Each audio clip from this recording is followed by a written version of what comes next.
I want to give you guys a clinical example because this one was, I'll never forget it, and I became really close with my patient. 54-year-old guy comes into my practice. He has diabetes, he's heavy, he's got high blood pressure, he's also got a heart issue that requires him to be on a blood thinner. And he comes to me because he's pissed off that he's just not getting any better. He's on 10 different drugs, and his doctor's like, "You're doing great." So he's like, "No, I'm not gonna." So he started looking, and he found me online through Yelp because they saw that I was sort of this alternative medicine, integrative medicine guy. And he shows up, and what did we do? We got rid of his old heart drugs. We put him on new drugs. We took 3 heart drugs and went to 2, so we were down 1 drug. We started him on a very, very low carbohydrate diet. He did okay with that, and then I introduced him to the concept of intermittent fasting. That was the thing. Everyone's different. Everyone responds differently. But for him, when I introduced him to the idea of if you're not hungry, don't eat.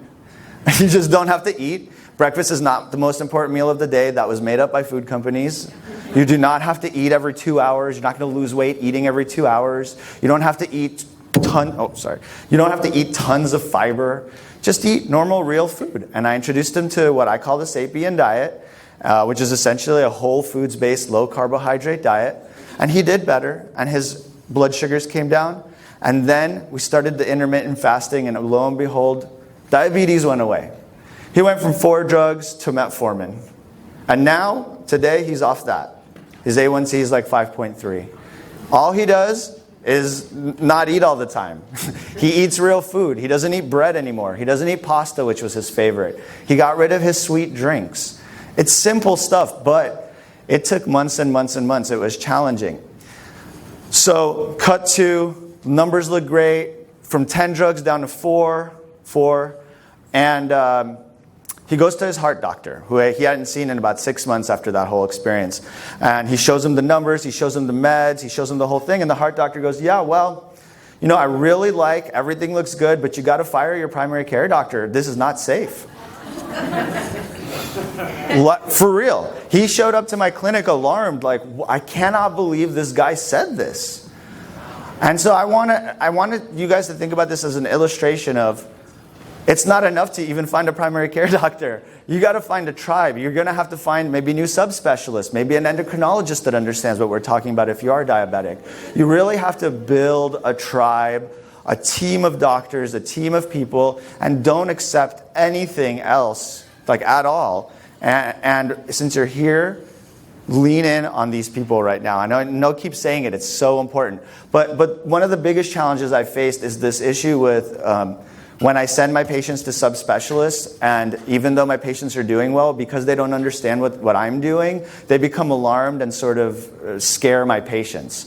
And that's a constant hurdle. I have to constantly reassure my patients. I have now half of my visits I'm sending to different Instagram pages, to different Facebook groups, because you got to do that. You're overwhelmed with negativity or confusing ideas, and so you have to build yourself up as you're healing.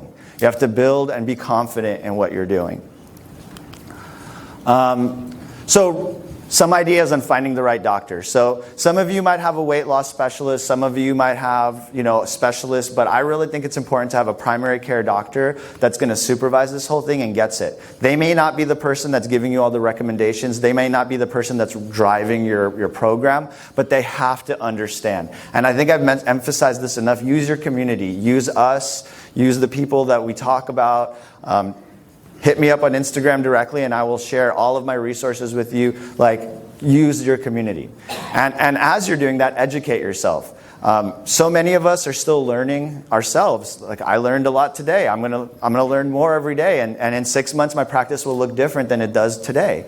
And so I challenge all of you to learn as you're going. Teach yourself. Read books. If I have to give you one recommendation, if you haven't read The Big Fat Surprise by Nina Teicholz, it changed my life. It let me see clearly, and it helps my patients see clearly what's going on. And if you're not a reader, The Magic Pill on Netflix is a must homework for every one of my patients. You have to watch the movie so you understand what I'm doing and what other doctors are doing.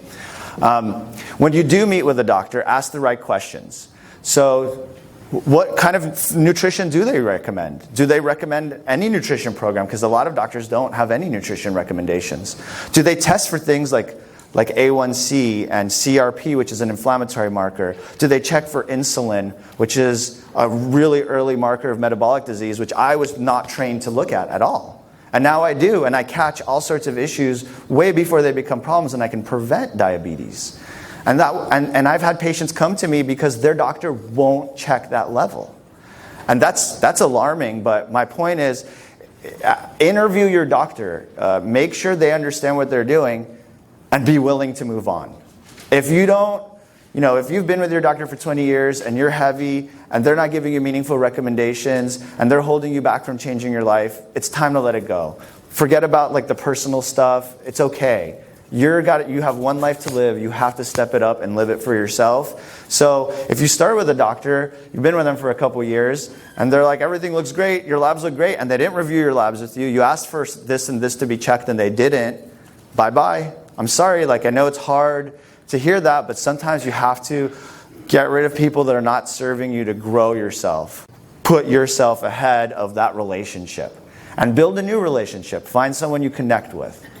I keep saying this, right? Lean on your tribe. You cannot do this on an island. You have to do this together. So this comes to how I'm executing this. So I don't look at food or nutrition as an isolated thing. I look at it as a lifestyle. My prescription for all my patients, and I know we all talk about this, it's food, it's movement, it's sleep, it's healthy sun exposure, and it's stress management. My primary care practice is focused on those 5 things. What you don't see is drugs. You don't see pharmaceuticals. There's a role for pharmaceuticals. I use it all the time. But that's not the heart of my recommendations. The heart of my recommendations are lifestyle choices. So how am I doing that anyway? Since I'm trying to give you guys some resources, I have 2 companies. One is sort of the practice, and the other one is the preach. So Evolve Healthcare, we practice this. We start people on programs. We give them recommendations. We manage their meds. We de-escalate their meds when it's time. I help escalate them if they're not listening to me. That happens too, right? So at Evolve Healthcare, we're in Woodland Hills. We help people practice what I'm teaching them. And we teach people through our company, which is called Sapien, and that is my partnership with Brian, who you'll hear from. Sapien, we are working on a movie called Food Lives. We're going to educate people about how we came to this nutrition landscape.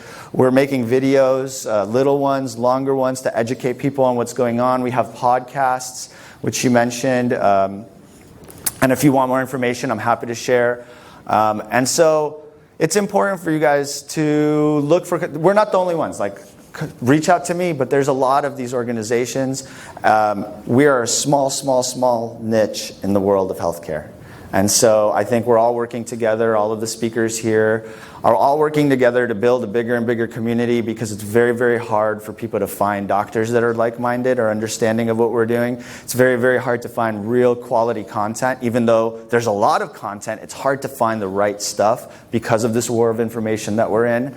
And so this is where we're up to. I had a video here, which unfortunately isn't going to work today, but I just want to walk you through really quickly with the last bit of time sort of what we have put together as our Sapien diet and lifestyle. What we're trying to describe is a nutrition framework. We're trying to give people guidance and not be anchored to dogma. I think that there's a lot of diets out there, and what I want people to understand is what is real food and how am I supposed to eat. So we have 3 pillars. So the first pillar is whole foods, nutrient-dense whole foods, which is to say real food. That's literally what I write on my little packet, real food. And I have to spend probably the first 1 to 2 visits with my clients talking about what is real food. And real food is not grains that are processed. Real food is not full of sugar. Real food is essentially healthy animals and healthy plants in whatever ratios you want to eat them, but real nutritious food. And I can share, we're going to make our Sapien packet available to everyone on our website, so if you guys are interested, check it out. Number two, so we're here talking about low carb. So the way we present it is focus on protein, embrace fat, and avoid carbs. That's a one-liner to sort of summarize how we try to encourage our patients to eat. That's pretty self-explanatory. I don't want to beat that to death because we've all been talking about it. But the most important message that I will share, especially when it comes to your primary care doctor, is this idea of embracing fat. People are afraid of cholesterol. People are afraid of saturated fat. And we have been taught to be very fearful of consuming fat. And that is just, that is really hurting our public health. Fat is an excellent fuel source. It's real food. And when you pair it with a quality amount of protein, you're going to do really, really well.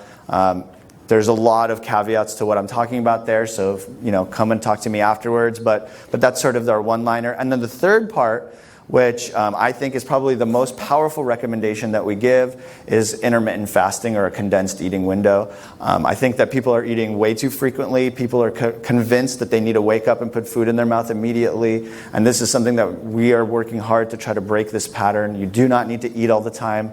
And in fact, more and more research is coming out to suggest that being in ketosis or being in a fasted state really serves your body to fight metabolic disease. It's great for your brain and brain health, which I think someone's going to be speaking about that today. It's an anti-aging. It keeps you young, and the benefits of fasting are so overwhelming that I actually recommend it almost to all of my patients. There are patients that don't do well with fasting. Again, why it's so important to have a primary care doctor that understands what we're talking about. So that's kind of it, you guys. I'm going to introduce you to Mr. Brian Sanders. I work with him. We developed the Sapien program together, and reach out to us if you have any questions, and thank you so much.